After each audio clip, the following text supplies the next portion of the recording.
anything you've ever believed, anything you've ever doubted is already this. It is already this unbound consciousness.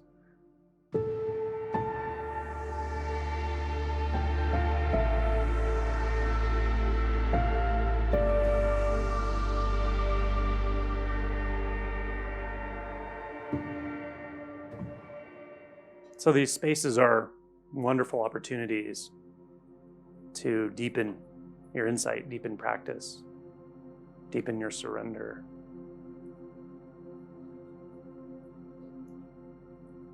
And it's not even a personal act to do that. It's a collective act. And it's not Angelo driving it. It's not any specific individual in here driving that. It's simply the conditions appearing. But it's a powerful opportunity, so I just encourage everyone to take these days to, in whatever way feels most natural for you, to allow your insight to deepen and to open to all aspects of your experience that come up with the retreat, that come up inside of you, open to those appearances which are here to support you and to support deepening insight, whether you know it in any given moment or not. So these are powerful opportunities. I just want to acknowledge that. Since I have an hour and a half to talk, my thought was to break it into 3 segments, more or less. And we'll see how that goes, but probably will work out reasonably well. So the first segment I'm going to call Presence as Consciousness. So there are a lot of terms that get used in spiritual circles, of course.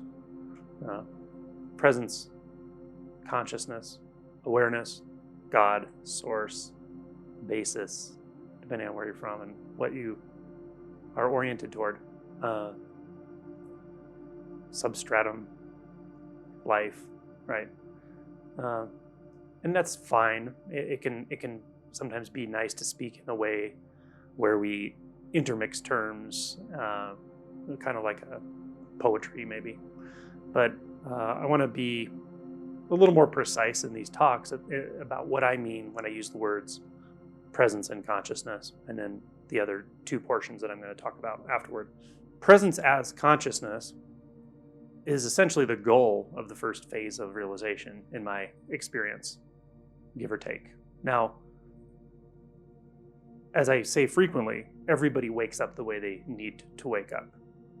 There's something in you driving this, or you wouldn't be here, right? And so there is an instinct that is beyond, or actually primary to, the personal you. Anything you know about yourself, anything you perceive about yourself, anything you feel like is true about you or about life or about spirituality, there's something that's just primary to all of that. And that is driving this unbinding process. The ability to touch into that, or the auspicious moment when you first do touch into that, and we all probably can identify that moment in our lives, is really grace.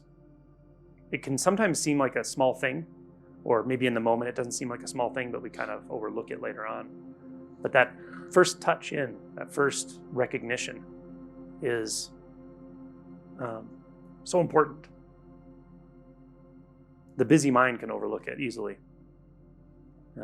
When our experience is awash with thoughts and so forth. But as I mentioned, there's something here that is primary to all of that. It is here whether there are thoughts or not. It is the case whether there's a sense of you or not, actually. It is the case whether there's a sense of boundaries and physicality, or whether there is no sense of boundaries and physicality. It's already the case.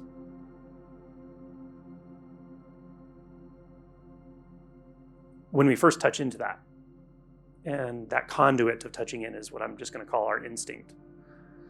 When we first, that part of our instinct comes alive, like a new part of our instinct comes alive, the instinct that takes us beyond thoughts, beyond beliefs, beyond narratives, beyond even what really feels like my life as it actually is, right?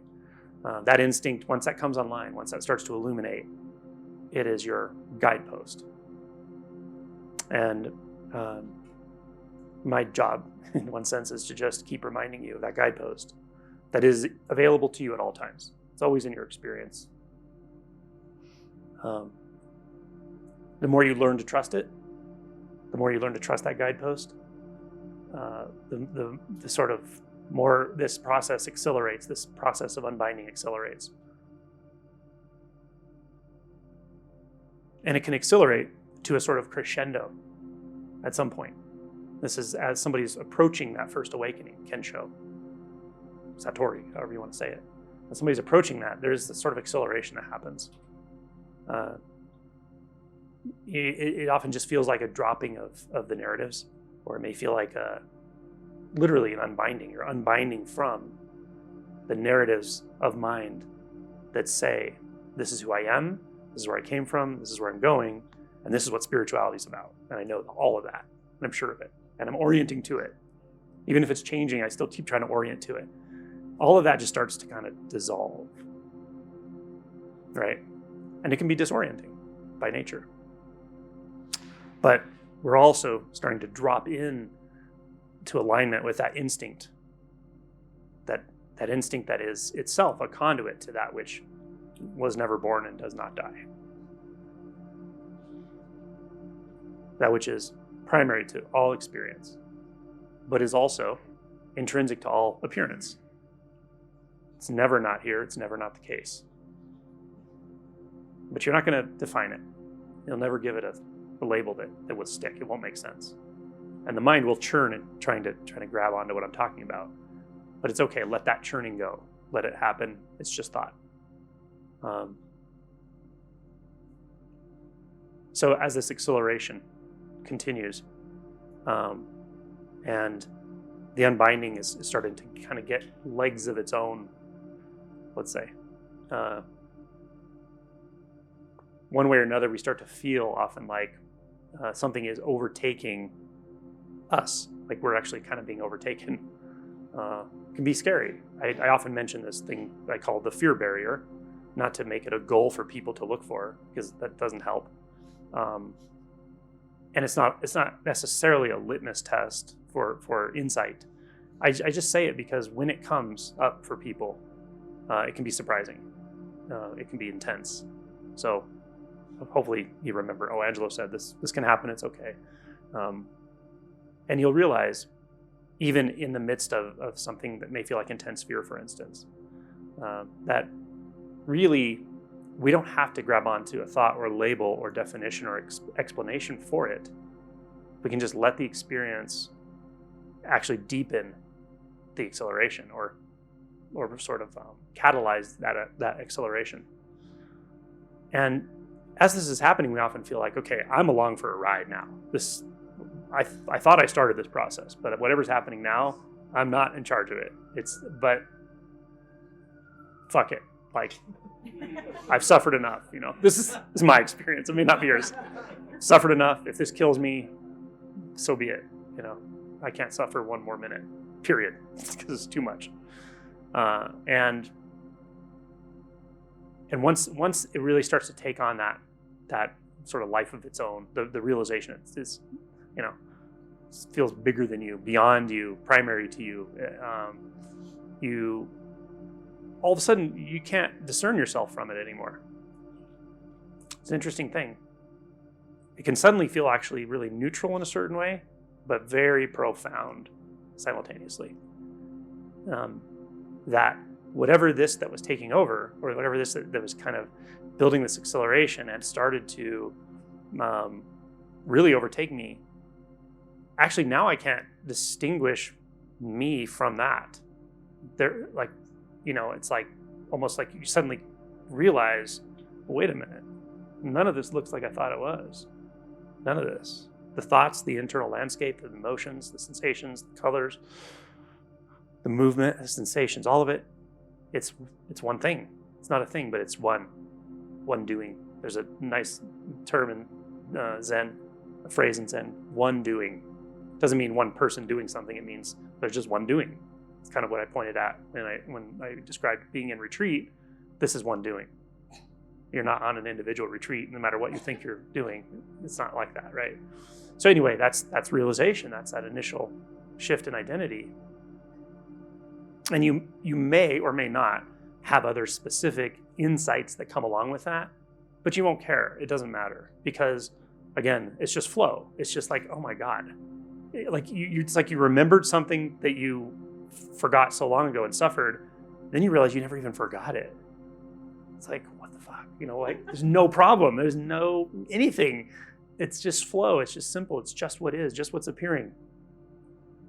Nothing more, nothing less. No problem anywhere, ever. Or could there be in the universe, right? And I don't have to know anything. Yeah? It's so simple.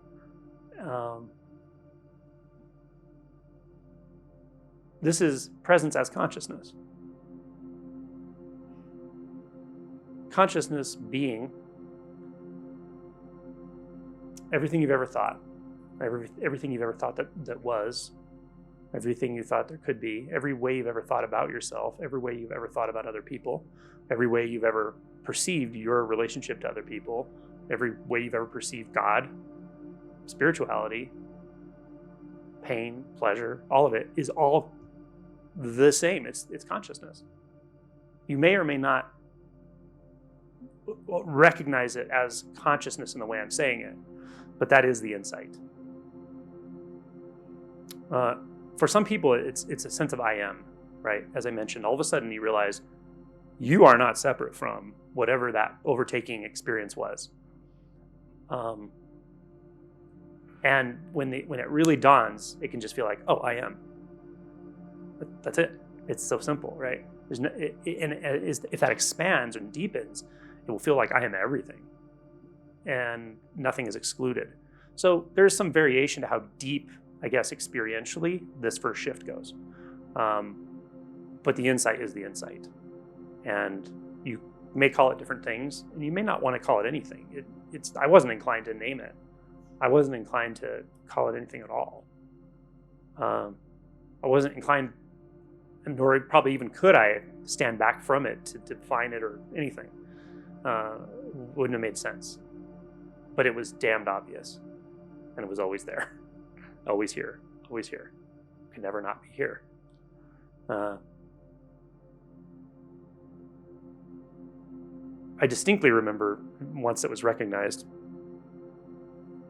sort of feeling like, why would I do anything but this?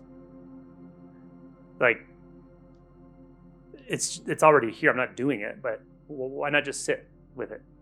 Like let it be primary in my experience. It was that remarkable.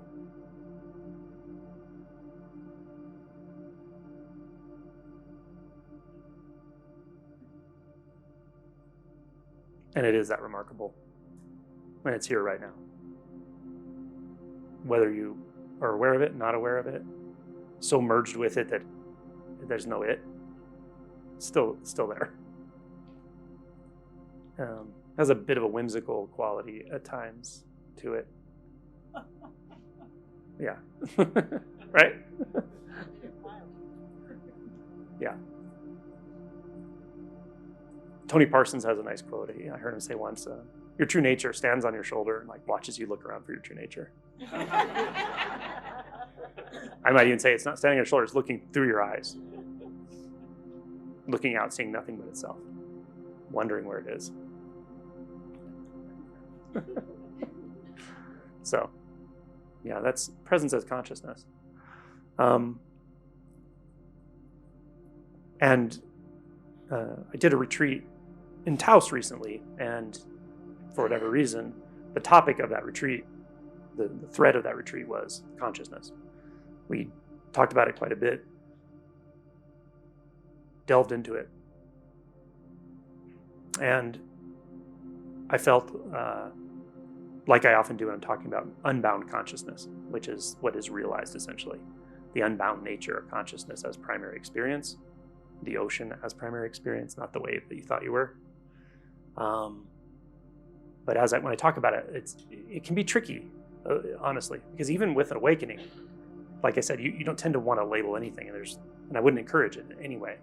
So, I'm disinclined to get people to start building maps after their initial awakening. So it's a little tricky to talk about. At the same time, it's a very valuable orientation for sure, even after awakening, because as anybody knows, that flow, that totality experience is profound for a few months, maybe 9 months, maybe a year, maybe more.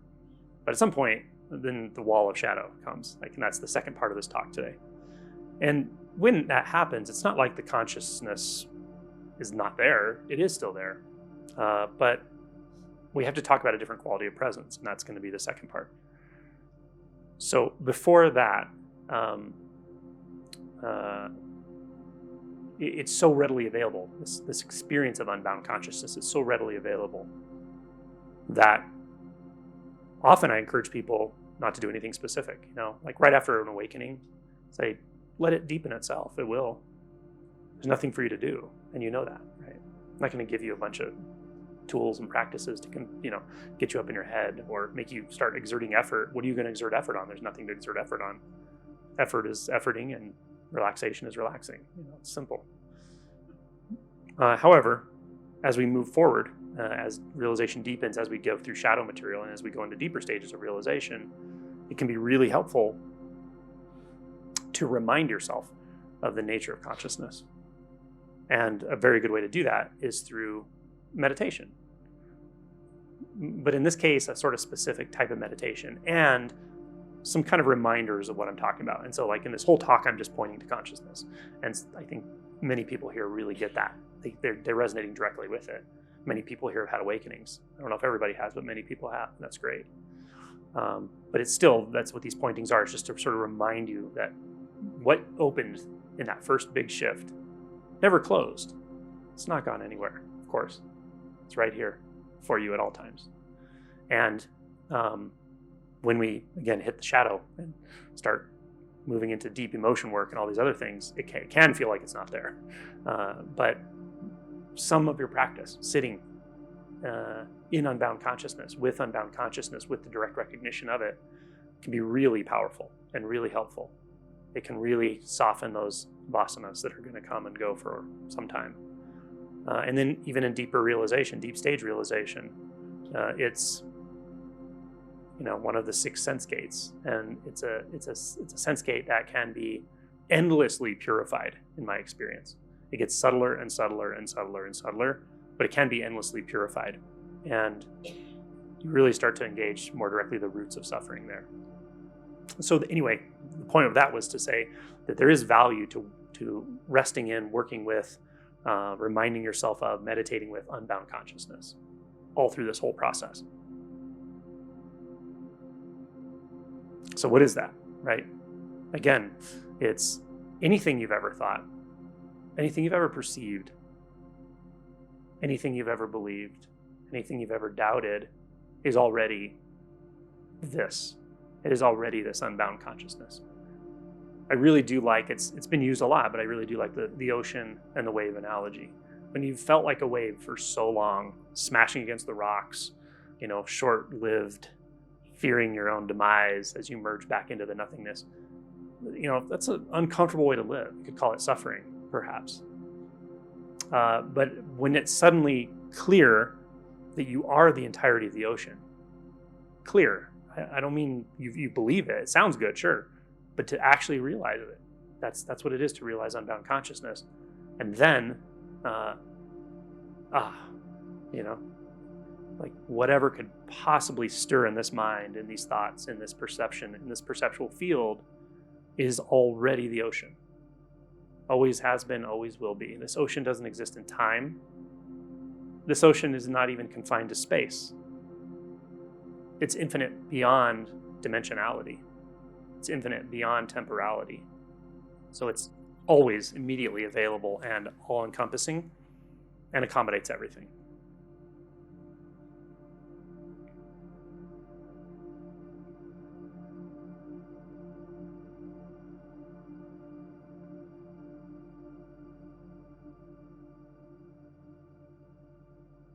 And it accommodates doubt, right? We can have doubts. Oh, am I avoiding something?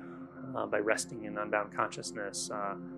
Do I really have it? I'm not really sure if this is right. Could it be clearer, right? Those thoughts, those doubts, all are already, those are just waves on the ocean, right? They're already the ocean. They didn't appear to someone separate, right? They didn't appear to something separate. They didn't appear out of something and merge back into it. They literally are the whole, the totality. So every thought is already the totality. Like I said earlier, certain insights may or may not appear with this initial awakening, and this is one of them. But it's a subtle or nuanced insight, but it's a very helpful insight when it lands. And that is that each wave is the wave, but it's simultaneously is the entirety of the ocean. It is the entirety of the ocean. It never stops being the entirety of the ocean, even as a wave. That's a different experience when regarding thought. With regards to one thought in this, mind or wherever thoughts appear, to know instinctually as the thought is appearing, morphing, disappearing, or even standing still, that is the entirety of consciousness, which is the entirety of all experience that you ever could have had, would have had, should have had, did have, didn't have. All of it. It's just that. So this is like, the one is many and the many is one sort of thing. But again, the insight applied to thought specifically is very freeing. Because all duality, all apparent duality, appears within dualistic consciousness. So it certainly doesn't appear here. It's not here. You'll never find duality. There's a way it can be imagined, but if you look closely enough at that doesn't even really happen. But this is the key insight to that any one thought is already all of consciousness. Any one doubt is already all of consciousness. And this is often an entry point for someone who is approaching awakening, when they realize suddenly, you don't need to push your thoughts away. You do need to recognize thoughts as thoughts at some point, or else you're just totally identified with them. You're living in storyland. Once you start to disidentify from thoughts, you don't have to have an aversion to thoughts. You can actually embody that thought, one thought right now, which is every thought that's ever happened. Every thought that's ever happened in consciousness to anyone in the history of the human race. Because that's the nature of consciousness. It is a totality by nature. And then it can get fun, right? Like, bring on the next thought. Why? Because it's my portal to totality. It's my portal to emptiness. It's my portal to everythingness. It's my portal to rest. It's a home. One thought. Bring it on. Orient toward thought. It's a simple act to orient toward thought. See what happens when you do it. Does the mind stop? Because it can happen right now. The mind can stop. This is the beauty of the way Papaji pointed. He said, don't make another thought. The way you do that is you orient so closely and so directly and fully to thought that the mind stops. And if the mind stops, everything stops. And then you touch that which has never moved, which is neither still nor moving, neither dead nor alive.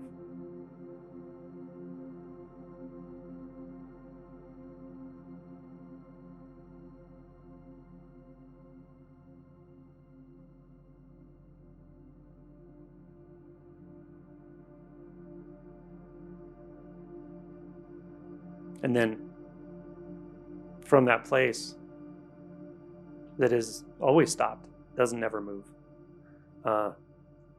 then any movement is just reaffirming the stillness.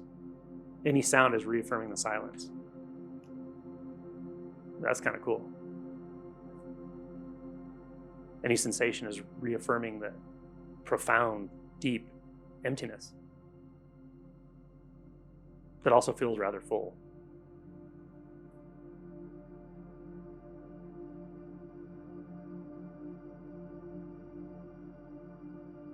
And there's so little to say about this.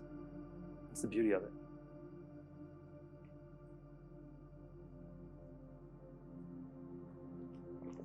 Look around. Is there anywhere it's not already there? Take inventory of the sensations. Is there any sensation that's not already the totality? The profound stillness, the profound emptiness, the profound fullness. You don't have to do anything with anything. Leave it alone. Hands off. Rest. Take your hands off the wheel.